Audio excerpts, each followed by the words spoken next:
ఈ వీడియో వచ్చేసి Sunday video అండి. సండే అయితే మార్నింగ్ కొన్ని ఆర్డర్స్ తీసుకున్నాను. ఈవినింగ్ 5:30కి ఒక ఆర్డర్ ఇవ్వాలి, బల్క్ ఆర్డర్ 70 మెంబర్స్కి బగారా రైస్, అలానే ఆలూ కుర్మా, రైతా.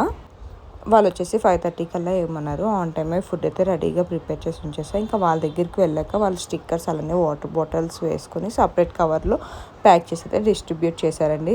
వీడియో కూడా నాకు పంపించారు. చాలా హ్యాపీగా అనిపించింది. మీరు కూడా చూడండి.